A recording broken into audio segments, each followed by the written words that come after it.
Hello, and welcome to another virtual author chat at the Poison Pen Bookstore. I'm John Charles, and our distinguished author guest today is Jessica Chiarella, and I hope I got your name right. You did indeed. Whose new book, The Lost Girls, was called an outstanding psychological thriller by Publishers Weekly, and whom the author herself calls a dark thriller about podcasters, goth bartenders, and questionable life choices. Before we begin chatting with Jessica, I do want to mention that we are able to send a copy of her book to you. Feel free to go online to the Poison Pen Bookstore or give us a call, and we will be happy to put one in the mail or have one here for you to pick up. And again, the new book is The Lost Girls. So let's go ahead and get started. But before we begin talking about your new book, let's talk a little bit about you. Who was Jessica before she was a writer?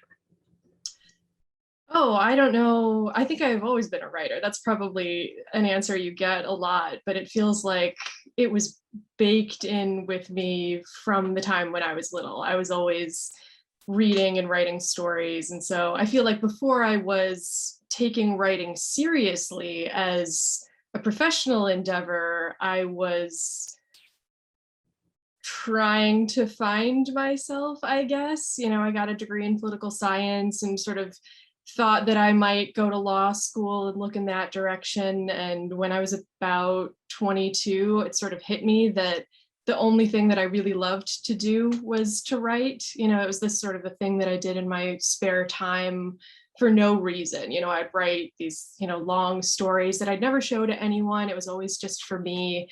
And so, it got to the point where I graduated from undergrad and I just sort of took a hard look at, okay, what do I want to do, if I could do anything? And the answer was easy. I mean, I had been writing stories since I was a little kid. And it always felt like I wasn't very good at it. I would come up with these concepts and I would never know what to do with them. I felt like I never knew an ending, and I never realized that that was something that you can write towards and that you don't have to have it all figured out or baked in, when you come up with the idea. But for a lot of years, I just thought that meant that I wasn't very good. And, a good writer would know exactly where the story was going. And I think it took me taking some writing classes and getting a couple of graduate degrees before I realized, it's not about having it all figured out. Sometimes it's just about diving into the story and seeing where it takes you. Actually, your first book, And Again, which was published a few years ago, you kind of wrote that as part of your degree program. Is that correct? Yeah, I wrote that at Palayo University during a novel writing boot camp class. That was a great time. It was structured. DePaul is on quarters, so it was a 2-quarter class. The first 10-week quarter, you would write 60,000 words in 10 weeks, which is just 6 days a week. You're writing 1,000 words a day with no breaks, and you just have to sort of keep going. And we'd come to class and meet up every week and sort of be a support group for each other, because that was really all we had to do for the class. If you got to 60,000 words, you get an A, and if you didn't get to 60,000 words, you would not do well. So it was just all of us were just thrown into this habit of writing every day, whether or not we wanted to, whether or not we had any good ideas or felt like we were up for it. And we'd show up to class every week and, a new student would be like, all right, guys, I just want to kill off all my characters. Like, I just hate everything that I'm writing. I just, and we'd all be like, it's okay. That was me last week. It'll pass. You'll get that, But it was a great experience. And then in the second 10 weeks, we all read each other's work, 100 pages of each other's work, and revised. And it taught us the habit of writing. It taught us a process of, here's one way to write a novel, which is you can write it very quickly. You can just get all of your ideas down in like a 3-month period of time. Normally for a full-size novel, we were just writing 60,000 words. And you can just do it, all in a rush, in the Anne Lamott, like shitty first draft, excuse my French. And, you just get that out and allow it to be bad and allow it to be whatever it needs to be. And then you dive in and you revise and you get feedback from writers that you trust. And, you use what you have written as sort of your foundation and you sort of build from there in revision. And honestly, I mean, I've written a couple of novels now in different ways. I'm working on novels, I've written these 2 that I have or are being published. And the ones that I've sort of used that method for and written quickly and sort of gotten all the ideas out feel like the ones that are the most fun to read and sort of, are the quickest and sort of, grab you, and the ones that I've had the most success with. Now, And Again was the book about cloning, and you said you knew nothing about cloning when you wrote the book. Right. What was that process like? Did you have to research it? Did you just wing it? That one, I didn't do a lot of research because the cloning was supposed to be kind of a magical element. That was the like what we call the novum, the thing that's different, in the world as I saw it. Like, it was our world, but there was this one change to it. And in my mind, how the science worked, if I tried to figure out a way to make it work, it would completely pull the focus from the characters, which is where I wanted the focus to be. If I had to sort of sell the reader on, yeah, this type of technology could work, and this is all the, these are all the reasons why, that would have been half the book, and it would have been a 600-page book.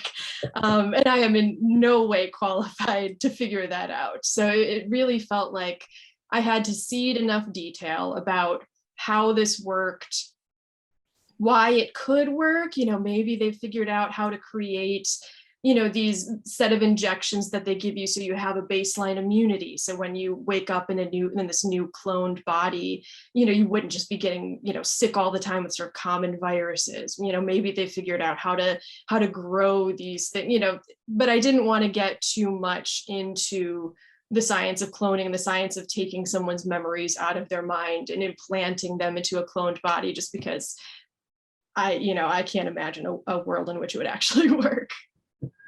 Well, what I thought was interesting was you think that when someone's being cloned, they're going to be the exact duplicate of who they were, but they really aren't. Yeah.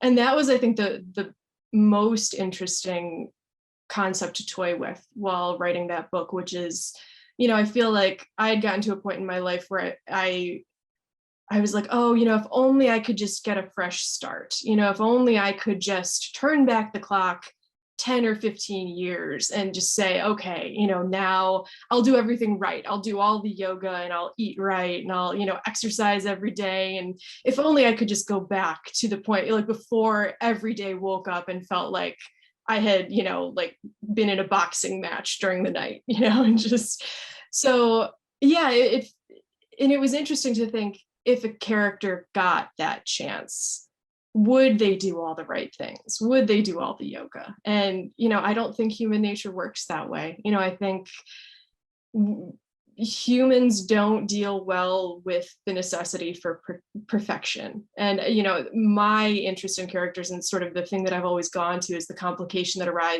arises from how do characters behave when they're supposed to be perfect, and they absolutely can't be. Like, so I enjoy sort of bad behavior, I guess.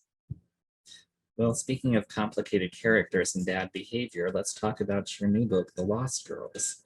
Can you tell those tuning in a little bit about the book, give them a taste of it? Sure. It's a book that focuses on my main character is Marty, and her older sister went missing when she was 8 years old. Her older sister was, a few years older, got into a car with a man and was never seen again. And she was the only witness to this, and it's haunted her for her entire life.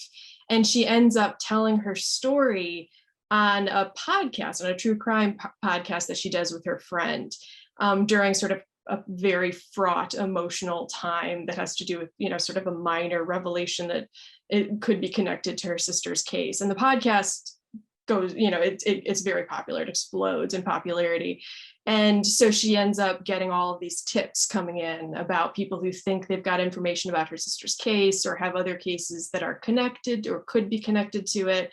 And she's contacted by a woman named Ava Vreeland, who thinks that she has a case that is connected to Marty's sister's disappearance. And it tries to get Marty to, help her figure out this linkage and investigate together. And that's sort of where the story takes off from. I think at some point in the book, Marty is talking to someone and she tells them that for her, it's not about solving the crime, It's about telling the story. Can you elaborate a little bit on this?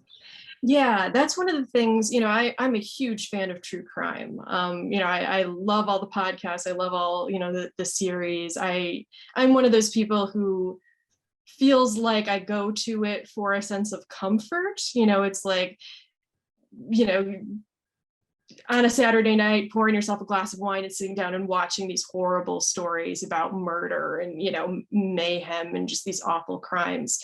And, as I was writing this, I was sort of had to dig into that a little bit and think about why do I and so many other people go to these stories, as entertainment? These are very, very serious topics with actual real life consequences.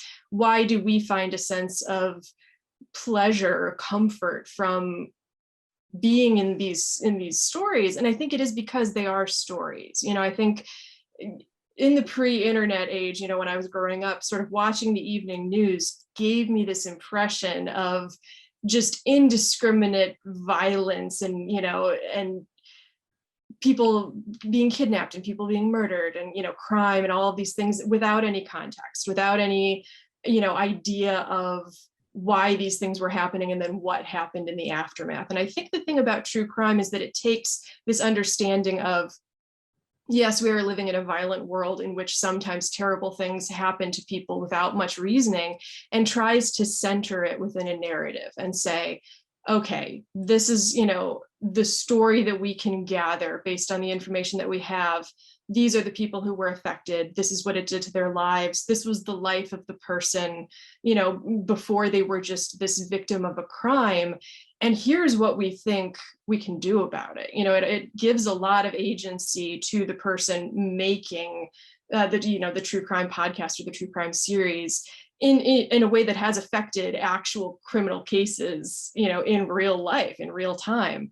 And I feel like it's that. I feel like it's about giving these sort of contextless headlines real narrative structure and real story that, makes us feel like, okay, this isn't just, a 30-second soundbite. These are people's lives. This has context. So I feel like that is what Marty wants to do when it comes to her sister. She just doesn't want her to be the face on the milk carton. She wants people to understand who she was and what it did to her family to lose her. Marty is complicated in many ways. And one of the other things that I found fascinating about her was when you spoke about her and how she approaches hope in terms of her sister's case, and how it's kind of a double-edged sword. Mm-hmm. Can you talk a little bit about that? Yeah, I think, especially for someone in her situation who is 20 years out of this sort of life-defining horrific event, I think she views hope as a very, very dangerous thing. Allowing herself to hope. She's been disappointed so many times. She feels like maybe the most dangerous choice. And I feel like that felt very true to me, in some cases where it's like, if you feel like against all odds, this is, finally she's going to, figure out the truth about what happened to her sister, the disappointment of that again and again and again would be truly crushing. And I think she would learn through experience that, she can't allow herself to hope, because if she does, the fall is going to be like way too far. Now, there's also a strong sense of place in the book. It's not just the characters. Was there a particular reason why you chose Chicago, and could it have anything to do with your own personal city preferences? Yeah, I grew up just north of Chicago, and I've lived there, with, the slight graduate school exception since I was 18, and I just love the city. And yeah, I just write about Chicago because it's sort of where my interior universe is centered. And I feel like it's a very interesting city for writing, because it's one of those places, and I feel like this is true of a lot of cities, but it's a different story depending on where you are in a city. It's not a huge area, but things are different just depending on which neighborhood you are. So the story that I'm telling about the North Side and like the sort of North Shore area that extends above the North Side is a very different story than would be told about, the downtown area or the West Side or the South Side. It's just, I feel like it's very rich in terms of, you know, just neighborhood differences, the cultural differences that exist, you know, in the moneyed areas and the non-moneyed areas in, you know, and I just feel like it's in terms of true crime, it's just an interesting place to center a story for that reason.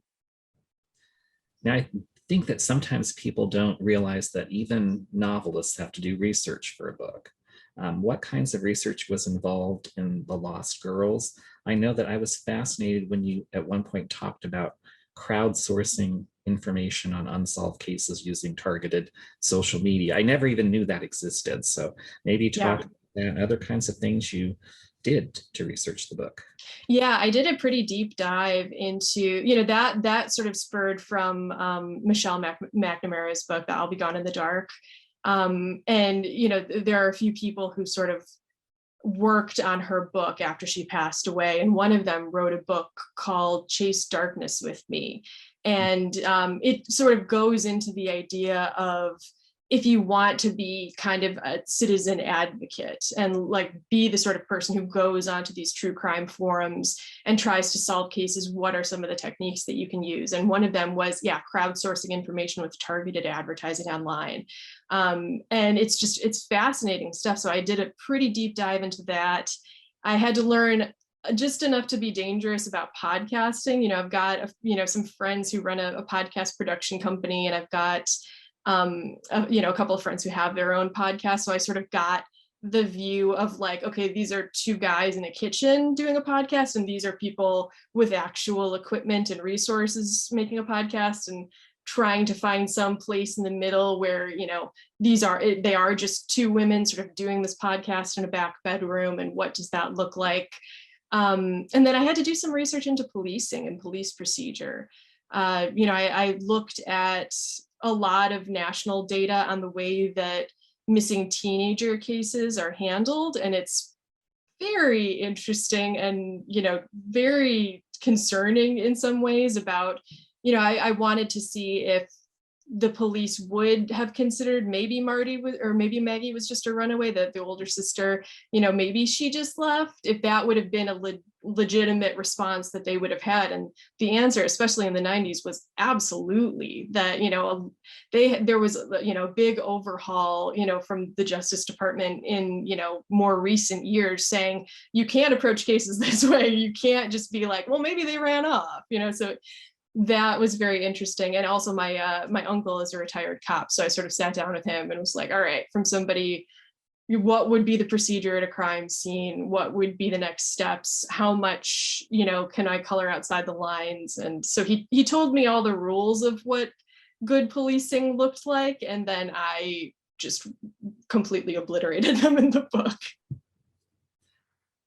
Well, I thought you did a really good job because there are some forensic clues in the book that readers have to pick up, and also how you kind of illustrated that who you are will generate how much attention your case might get. Mm-hmm. Someone who's white and wealthy and lives somewhere, well, they might get an investigation for 3 months, and somebody who's poor and a different color and lives in some neighborhood that doesn't really care doesn't. So there is discrepancy.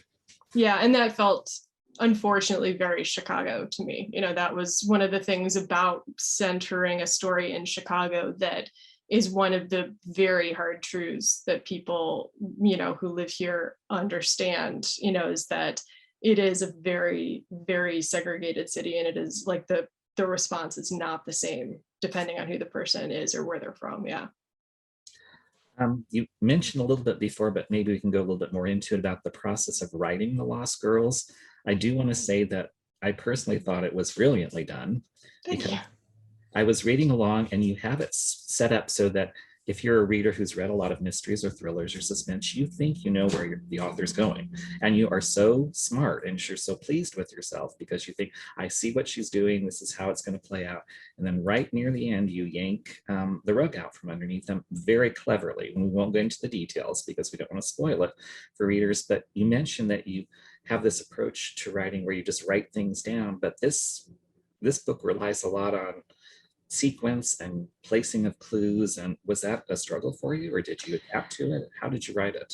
It was a bit of a different process than I've used before. The actual writing, the getting words down on paper happened very quickly, but there was a lot more prep work with this book as a result. I sat down thinking, I want to write a thriller, and I want to write a thriller that does, have that twist that pulls the rug out from under people. And so I'm so glad to hear that, yeah, it works on that level. And actually, a lot of credit goes to a good friend of mine who, I sort of approached him and said, I think I want to write a thriller. And he helped me a lot with, like, we were just like sitting down and being like, all right, what, like how should this work? What are the moving parts?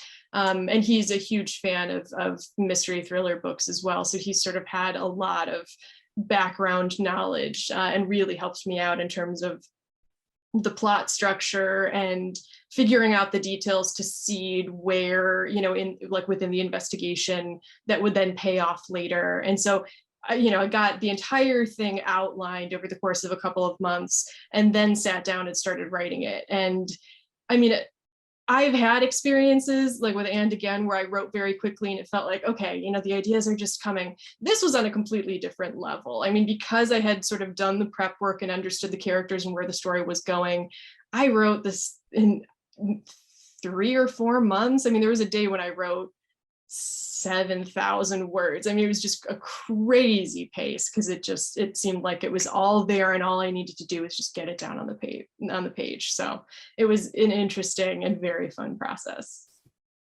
Now that you have 2 books published to your credit, if you were able to go back in time to yourself before you were a writer, what would you tell yourself about the publishing process? What would you warn yourself about? What would you want to know back then? Oh, that's a really good question. I would say, I think the biggest thing that I have struggled with and the biggest thing that I wish I knew before was to not let the work that I do have too much to do with the person that I am or how I see myself. I spent a lot of time, especially after my first book came out, sort of spinning my wheels trying to write the correct second book. I went off to an MFA program and I was, there with a lot of brilliant writers. And I thought, okay, there's a certain type of book that a truly, brilliant writer would write. And so I am going to try to write that book because that will make me seem to be brilliant. And it did not work because it was not the sort of book that I was interested in writing. And I am not a vastly brilliant off the charts writer. I'm just a person who's trying to enjoy the stories that I'm writing and write stories that people enjoy reading. And so I feel like if I could tell my younger self one thing, it would be write whatever you want, write whatever story you want to write, and write in whatever genre you would like to write in. And as long as you're having a good time, the reader will be having a good time, and stop worrying so much about appearing to be any type of person as a writer. Like, the work should not be about defining who you are. That's smart advice. Now let's take a turn and talk about your life as a reader. Mhm. Were there any particular books or book that inspired you to become a writer when you think about it? It was White Oleander, and I read it when I was about 15, which is probably a little bit young. But it was one of those books that I grabbed and tore through, and it just felt like, oh, like this is what I want to do. And I think, it's interesting because my mom is a librarian. And so, she was always bringing home books and we were always reading books, and she was a YA librarian. And I think the thing about YA that I always had a slightly negative reaction to was that it felt like a lot of the characters were very good and trying to be good people, especially the protagonists, especially the female protagonists, especially when I was reading them, which was sort of, in the 90s. And it felt like it got to a point where I just wanted a protagonist who was just willing to be anything other than like trying to be morally good in some way. And I feel like that was Astrid Magnuson in White Oleander for me. I mean, she is not trying to behave. And I think for me, as a 15-year-old, that felt like it was a window into a world that I had never seen, and a character that just made me feel like, okay, like perfection is not necessarily the ideal here. And so yeah, that just, I fell in love with the language, I fell in love with the story, I fell in love with the character. And I just thought, boy, if I could do this, this would be incredible. So it's always been that. Yeah. I think you kind of succeeded with Marty. She's a very Thank you. flawed character. I mean, you understand her because she's human and she has all these flaws, but you just sometimes want to shake her and say, Oh stop yeah. making bad life choices and be smart.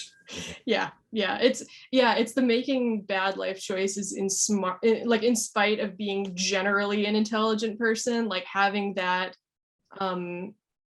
enough trauma that you feel like, well, I don't have to be smart now, like the world has dealt me a rotten hand and I can behave however I feel like I want to. And there is something, yeah, like kind of dangerous about that makes it a very interesting character to write. Have you read anything recently that you'd like to share with readers, and or what's on your summer reading list? Oh God, my summer reading list is so long. But a book that I really have to recommend, I feel like I've been telling everyone about it, is Children of Chicago by Cynthia Palayo. Like it's super cool. Like it's a mystery, sort of like lightly horror slash fantasy, and it's just a really fun book, also set in Chicago. So it was, really, really an interesting, good sort of skin crawly read. So that was fun. And then God, I'm trying to keep up, but it's just so hard. I mean, Animal, Lisa Tadeo's book, is sort of at the top of my stack right now, and I have yet to break it open, but that's definitely on my list. And what's next for you as a writer? Can you share anything with us? I'm kind of bouncing back and forth between two books right now. One is another thriller that I just, had the idea for a few months ago, and I'm sort of very excited about it. It's set in the 1970s in Europe.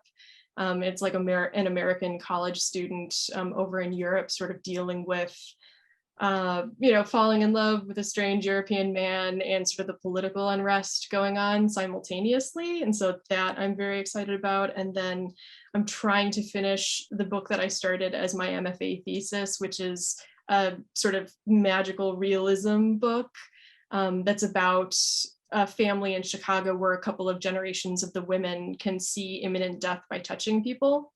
And so that's sort of a gigantic mess of a project that I've spent the past few years trying to wrangle into some coherence. So those are the two that that are taking up all my time right now.